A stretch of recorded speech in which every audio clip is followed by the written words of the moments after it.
Bonjour, c'est Dominique. Alors, on continue. Alors, j'ai fait mes 5 bases de page. Alors, comme vous voyez, elles sont toutes pareilles, toutes égales. Et on a des rabats d'un côté. J'ai mis mes flèches, comme vous voyez, hein, pour tout de suite, aussitôt qu'on a fait nos pages, on met les flèches parce que là, les interactions, il ne faut pas le mêler, tourner inversé et puis qu'on se trouve avec avoir des interactions inversées, alors ça ne fonctionnerait pas. Ça pourrait toujours fonctionner dépendamment de ce qu'on fait, mais bon, c'est toujours mieux de le faire comme ça, pas faire d'erreur. Et on a l'ouverture ici du côté. Alors, ce côté ici va être attaché à la tranche. Alors, la tranche, on va avoir des petites bandes. Alors, vous savez, ma technique où est-ce que je fais... peut-être qu'on fera une technique différente cette fois-ci parce que... on va avoir des pages quand même assez étroites et puis elles vont être toutes pareilles. Alors, on a 5 pages, mais les 5 pages vont avoir la même interaction ce côté ici et une autre interaction, les 5 fois pareil de ce côté-ci. C'est pour ça que cet album est tellement facile. Et les interactions sont très faciles. Alors, vu que c'est tout pareil, à ce moment-là, peut-être qu'on fera un autre système de penture, mais là, bon, je devrais penser à ça parce que, bon, j'aurais été tentée de faire celui de Cathy Horta avec le système Hidden Hinge Plus Binding System, mais elle a une licence là-dessus, j'ai pas acheté la licence, donc j'ai pas le droit de l'utiliser et faire des tutos avec ou de vendre mes albums avec ce système. Bon, elle a décidé que c'était le sien, alors plus personne n'a le droit de l'utiliser, mais bon, qu'est-ce que vous voulez, c'est comme ça que ça fonctionne. Hein? Même si on le faisait avant ou on avait quelque chose de semblable, ça ne fonctionne plus. Alors, je vais penser à autre chose et puis je vous reviendrai avec ça. Alors là, on va utiliser nos chutes. Alors, je ne sais pas si vous avez des papiers du même format que moi. Alors, encore là, je dis 21,6 cm par tout près de 28 cm. Alors, je me trouve avoir quelques chutes. Alors, si vous aviez les papiers de 30 par 30, vous avez des chutes aussi, probablement pas les mêmes que moi. Parce qu'on a fait un tout petit peu plus que 15 par 15. Mais peut-être avec vos 30 par 30, vu que c'est 30,5, vous auriez probablement suffisamment de papier. Probablement que vous en auriez suffisamment avec une feuille par page. Alors, vous auriez pris 5 feuilles, mais là, vous n'avez comme pas de chute. Alors, moi, pour utiliser mes chutes, alors j'ai décidé, souvent, moi, je vais composer mes interactions selon ce que j'ai de papier, parce que sinon, ça ne finit plus. Alors, il faut les utiliser, nos chutes. Alors, pourquoi pas en dessiner des interactions. Alors, ce que je fais premièrement, ici, pour la première, alors là, je ne pourrais pas utiliser mes chutes parce que j'en ai pas suffisamment grand. Alors, ce que je vais faire, je vais prendre une feuille ici. Je vais me tailler un morceau qui va être de la grandeur de la page. Alors, la longueur de la page plus 1 cm. OK?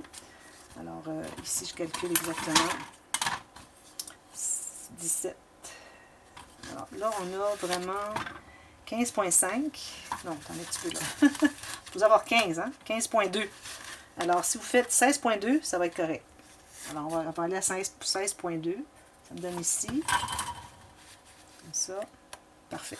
Alors, 16,2. Alors, j'enlève ça ici pour tout de suite. Et puis, la même hauteur. Alors, la hauteur ici est de 15. On a un petit peu plus haut ici. 15,5. OK? Alors, dépendamment de la hauteur que vous avez, peut-être que vous n'avez pas le même résultat que moi. C'est pour ça que parfois, je donne des mesures, mais parfois, je n'aime pas les donner parce que je me dis, bon, si vous faites la mesure que je vous donne, mais que votre page ici n'est pas la même, alors ça ne fonctionne pas. Alors, mesurez la hauteur de votre page. Vous allez couper les morceaux de cette hauteur-là, mais la largeur va être de 16,2. Alors, je vais en faire une seulement. Alors, moi, je vais seulement faire une de ces pages pour que vous puissiez voir comment faire, puis vous n'avez qu'à reproduire. Alors, je vais commencer par couper ici. Alors, encore là, je vais avoir encore des chutes. Mais qu'est-ce que vous voulez, hein? C'est ça. Alors là, j'avais mon 16,2. Je vais le mesurer pour que j'ai quelques marques. Alors, 16,2 ici. Alors, vous allez tailler quelques morceaux. Je vais m'en faire un autre tout de suite parce que une fois qu'il est posé tout, c'est difficile à remesurer. Alors, je vais m'en faire une pour que je sache qu'est-ce que je dois mesurer pour les 3 autres. Ceci et ceci. OK. Alors là, ce qu'on va faire, on va prendre notre planche à tracer les lignes de pliure. Et alors, le côté qui est le plus long, vous allez le mettre en haut sur votre planche à tracer les lignes. Alors, remesurez votre côté le plus haut. Et vous allez tracer une ligne de pliure à...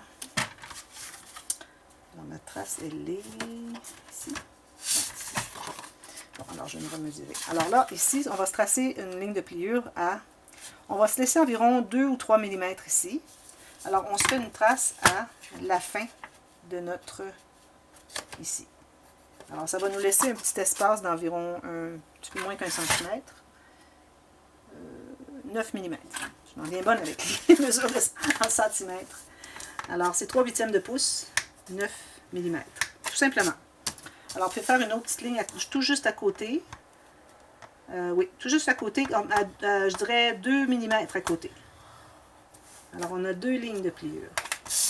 On a une première ligne ici, qui est à 9 mm, ou 3/8 de pouce, et une autre ici à 2 mm. C'est juste question de faire un petit mini gousset. OK. Voilà, on efface toutes nos marques.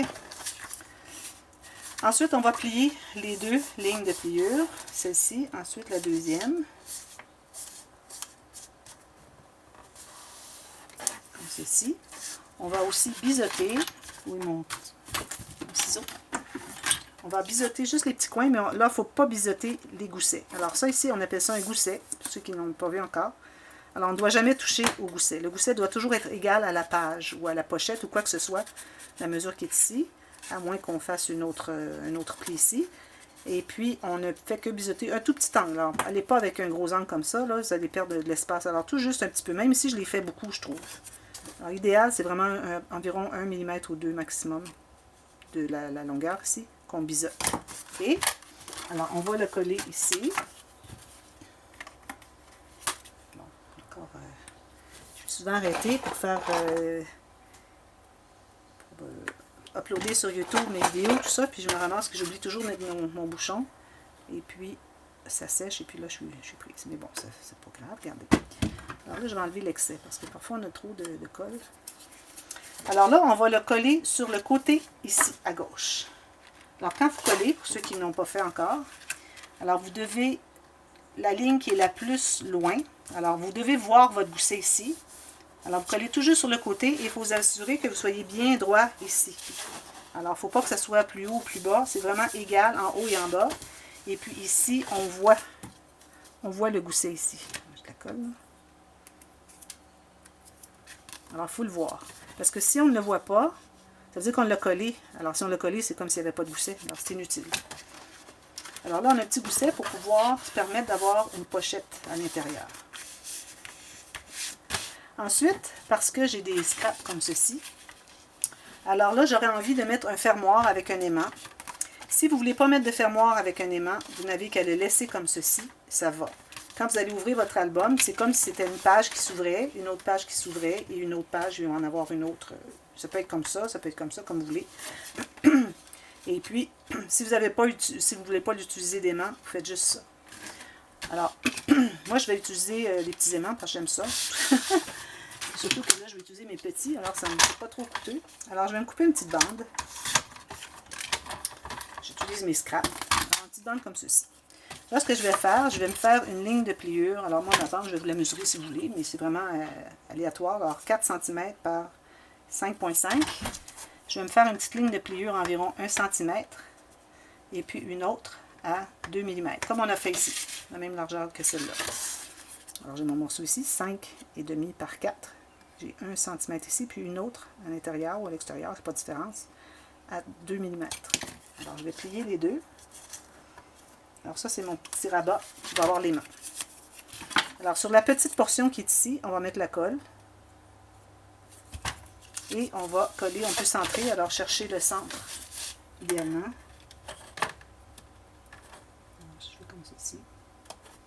Mon centre est ici. Alors, je vais centrer. Encore là, je dois voir le gousset. Alors, on plie comme ceci. J'enlève la colle. Et je le centre ici, tout juste sur le bord. Tout juste sur le bord. Il ne faut pas être à l'intérieur. Et je vais aller solidifier derrière. Tout simplement. Alors là, ce que je fais, c'est que je vais mettre un petit aimant.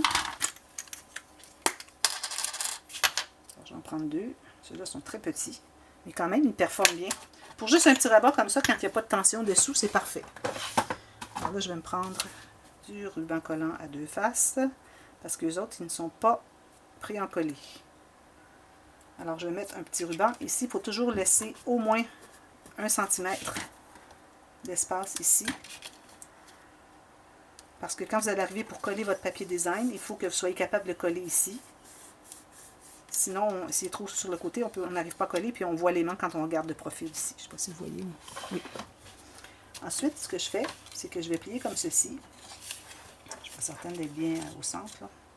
Mais ça peut être en haut, en bas, c'est comme vous voulez, hein. C'est pas nécessaire que ce soit centré. Ça peut même faire très joli si ce n'est pas toujours au même endroit. Alors ici, je vais presser. Alors je mets mon angle ici, mon gousset bien vertical et bien droit ici. Je vais presser. Ça me fait une petite trace. Alors je sais exactement où mettre mon ruban collant deux faces. Je pèle et encore là, c'est important de placer votre gousset vertical. Pressez et puis vous avez vos deux petits aimants. Et voilà. Okay? N'utilisez pas les gros aimants là, parce que c'est vraiment trop fort. On n'a qu'un papier ici. Hein. Ensuite, ici, je m'ajoute une pochette. Alors, je vais prendre mes grands morceaux. Est-ce que ceux-là sont suffisants? Non. Alors, je prends un grand morceau ici.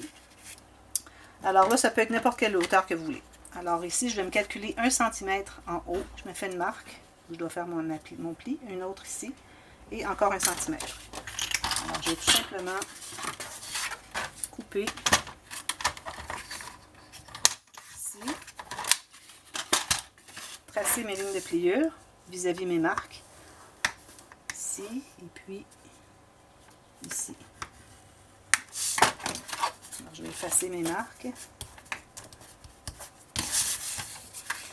Puis comme ceci, comme ceci. Alors, vous voyez la montagne. Quand j'ai fait ma trace ici, j'ai creusé dans le creux ici. Alors, ça fait une vallée ici, mais ça fait une montagne de l'autre côté. Alors, plier du côté de la montagne, ça vous fait des plis beaucoup plus droits. Vous êtes certaine d'avoir des plis bien droits. Alors là, ce que je vais faire aussi, bon, alors je vais tout simplement biseauter ici. Alors ça, c'est le côté où est-ce qu'on va coller ici sur le bord de la pochette. Tout ce qu'il nous reste à faire, c'est mettre la colle sur les rabats à l'extérieur. Comme vous voyez, je suis à l'extérieur de ma pochette. Jamais vous l'avez fait de l'autre côté, vous n'avez qu'à plier de l'autre côté. Mais à l'intérieur, je fais une fine ligne du côté que j'ai biseauté, une fine ligne à la base ici. Fin parce que si on la met trop épaisse, quand on va l'écraser, ça va s'étaler et puis ça va enlever de la place pour les cartes. Alors les cartes vont entrer moins facilement. Alors là, tout ce qu'on a à faire, c'est de coller. Alors le haut sur le coin est bien en ligne avec le haut. Ici, je suis ma ligne de page, comme ceci. Et ici, alors je vais centrer si jamais ce n'est pas exactement pareil. Alors j'ai comme un demi-millimètre chaque côté, ce qui est correct. Et je m'assure d'être bien droite avec le bord de ma page ici. Et je presse, tout simplement. Petite pochette. Alors voilà, c'est notre interaction. Facile, hein? J'ai pensé peut-être que ça serait intéressant d'avoir des choses très faciles. Ici, j'aurais dû biseauter, pas biseauter, c'est-à-dire... où est-ce qu'il est mon... Ici. Arrondir mes coins avant. Parce que là, vous regardez, vous voyez là, j'ai comme pas beaucoup d'espace parce que mon appareil est comme ceci. Mais je vais aller comme ça. Arrondissez vos coins avant de le poser. Ça va être plus facile. Et puis, je vous conseille aussi d'arrondir les coins de votre rabat ici. Voilà, c'est la première interaction. Alors, si vous ne voulez pas mettre les mains et tout ça, vous avez tout simplement une page avec une pochette. Vous n'avez pas ce rabat ici avec les mains. Et puis, c'est tout à fait correct. Surtout que vous avez un gousset, ça fait que les pages restent bien fermées. L'autre côté, alors là, on va faire un rabat de l'autre côté. Mais si vous voulez faire la même chose, que ce soit très facile, que vous voulez avoir quelque chose qui ouvre comme ceci, vous faites la même chose qu'on a fait ici, mais vous la collez sur le côté. Et puis faire la même pochette sur le côté, vous pouvez la faire en bas. Moi, je la mettrai en bas, parce que ça peut être bien d'avoir des pochettes de côté et des pochettes à la base de nos pages. Alors, faites la même chose avec la pochette dans le bas, et vous avez votre rabat ici, avec le gousset. Il est encore plus important d'avoir votre gousset ce côté-ci, si vous avez une page dans le bas, une pochette dans le bas, parce que la pochette prend de l'épaisseur, comme vous voyez. Je vais vous montrer. Vous voyez l'épaisseur que ça prend ici. Alors, ça vous prend absolument un gousset pour être capable de faire le tour de ça. Vous voyez, ici, il est serré, là, mais quand il est plié en deux ici, ça serait exactement l'espace que vous auriez besoin de gousset. Alors, c'est vraiment très important de faire un gousset à votre page, comme on a fait ici, et pour pouvoir mettre votre pochette de ce côté-là. Mais moi, ce que je vais faire, pour celui-ci, je vais faire différemment. Alors là, je vais utiliser mes chutes. Alors, j'ai des chutes intéressantes ici. Alors, je vais tout simplement me faire calculer. Alors, la même largeur que ma page, comme ici. Je vais couper ça.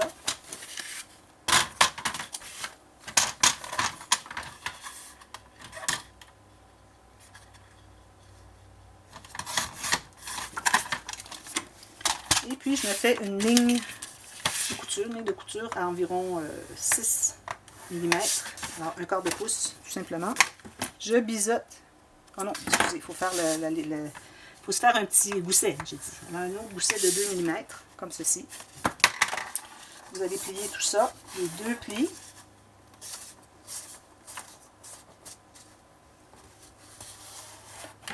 Et vous allez biseauter.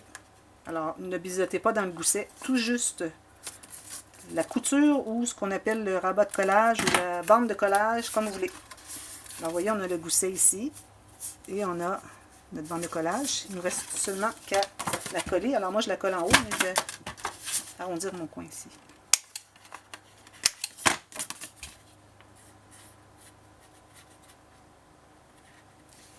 On enlève la colle d'excès. On peut même passer notre doigt ici pour en enlever un petit peu parce qu'il y en a trop. Pour que ça déborde. Et puis je vais le poser en bas. En haut, c'est-à-dire. Qu'est-ce que je dis? En haut. Et bien égal sur les côtés. OK. Comme ça. Et là, je me fais une pochette. Alors ici, avec mes bandes ici que j'ai de chute, j'en ai juste suffisamment grand pour avoir une pochette ici. Alors là, ce que je fais, c'est que j'ai déjà ma grandeur. Alors ça peut être comme vous voulez, hein, n'importe quel... pourvu que ça se rejoigne ici pendant environ 2,5 cm. Ou 2 cm. Okay? Alors ici, je vais calculer la largeur. Alors 1 cm de plus chaque côté que la largeur de ma page. Je coupe. Je trace les lignes de pliure exactement là où est-ce que j'ai fait mes marques. Je biseaute d'un côté. J'efface ma marque. Les 2 marques.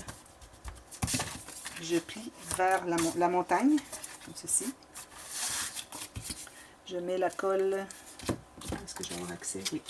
Alors, je mets la colle sur l'extérieur, sur les rabats de collage, les bandes de collage, ici, ou les coutures, ce que j'appelais avant, à l'extérieur. Et l'intérieur, du côté où j'ai fait le biseautage, je fais une fine ligne de colle. La même chose qu'on a fait la pochette tout à l'heure. C'est la même chose. Et là, je vais la coller en bas.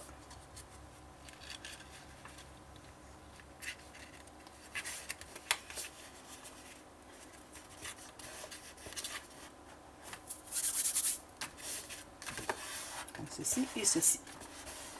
Alors ici, ça me prend une façon d'attacher. Alors, ce que je vais faire, moi, vous devez sûrement avoir une perforatrice circulaire. Alors, je vais prendre des petites chutes. Petites chutes plus petites encore que celle-ci. Alors, je vais me faire tout simplement 2. Oui, tiens, 2. Je les colle ensemble. Alors, quelle que soit la grandeur, il n'y a pas de différence. Ça peut être plus grand, plus petit, c'est comme vous voulez. Là, ici, j'aurais dû m'apporter un mini brad, j'en ai pas. Alors là, je me choisis un petit mini brad. Alors, je dois choisir une couleur qui coordonne les papiers. Excusez-moi, j'ai dû couper parce que j'avais oublié d'apporter mes mini brads, alors j'ai couru les chercher. Alors, je vais me choisir une couleur. Alors, j'ai ici un petit, ça c'est rose. Je cherche un pêche, je ne crois pas d'avoir de pêche. Brun, vert, comme ça. Bon, alors je vais prendre ce vert-ci. Alors des petits mini brads, couleur qui s'agence à votre collection. Okay? Alors j'ai un petit mini brad. Là maintenant, ce que je dois faire, c'est que je dois... Alors je vais me poinçonner un petit trou. Alors là, est-ce qu'il y a mon petit... J'ai perdu ma petite chose. Bon. Ici.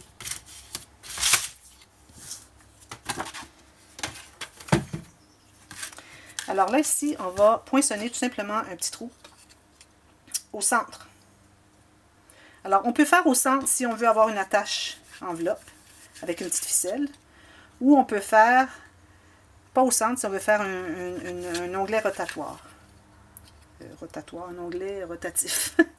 Alors, on peut faire un trou au centre si on veut avoir une petite ficelle qui va venir attacher.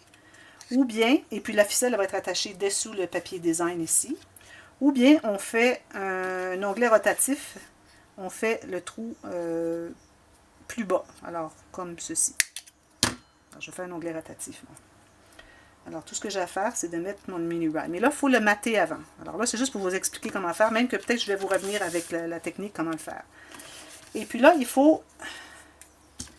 Alors là, vous allez prendre un objet piquant. Vous allez placer votre onglet au centre. Alors, vous calculez le centre. Alors, moi, je vais me placer comme ceci. Le centre, c'est ici. Alors, de 10 à 16, 3 est juste ici. Et on se place à environ 1 mm ou 2 plus bas que le rabat. Je me fais une marque ici. Et je vais tourner comme ceci, voir si ça ferme bien. Alors, ça va bien fermer. Vous allez voir, quand il va être tout fini, ça va bien fermer. Là. Il n'y aura pas d'épaisseur. Alors, tout simplement ici. Si je le mets plus près un peu, encore mieux. Alors, je me fais un trou ici. Comme ceci. Alors là, tout ce que vous avez à faire, c'est attendre d'être rendu au moment de mater, parce qu'on doit mater ceci. Ensuite, on met notre petit grab. Ensuite, on mate ceci. Ensuite, on va l'insérer. OK? Tout simplement. Alors là, je ne le placerai pas parce qu'il faut mater ici et ici avant de l'insérer. Et si vous avez décidé d'avoir une petite attache ficelle, alors là, votre ficelle va partir d'en bas ici sous votre design, papier design. Et puis, vous allez avoir fait le trou au centre. Alors à ce moment-là, vous allez le poser juste ici, vis-à-vis le centre, sur la largeur de votre page, et puis environ un demi-centimètre. Mais avant de le poser, il faut mater cette portion. Il faut ne pas avoir maté à l'intérieur. Alors ça, tout simplement, c'est comme ça que ça fonctionne. Alors vous allez pouvoir le poser et vous posez votre petite ficelle juste vis-à-vis ici, collée, en attendant de mater ici. Vous pouvez mater tout de suite après si vous voulez. Vous matez ceci, vous matez ceci, vous mettez votre petite brad dans le centre parce que vous allez avoir fait votre trou au centre. Et puis, vous allez tout simplement le poser là où vous voulez, au centre ici, et à environ un demi-centimètre ou 1 centimètre du haut. Pour laisser de l'espace pour mettre une photo. Si vous mettez trop haut, vous perdez tout l'espace. C'est pas rien mettre par-dessus ça. Là. Vous ne pourrez pas mettre d'autres choses. Alors moi, je conseille de le mettre à peu près ici. Un demi-centimètre, ça serait bien. Ça vous laisse un espace peut-être pour 2 petites photos. Ou mettre du beau papier design. Alors voilà, c'est juste ça. Vous répétez la même chose, les 5 pages. Puis je vous reviens avec la façon de relier à l'album. Alors, à bientôt. Merci. Bye bye.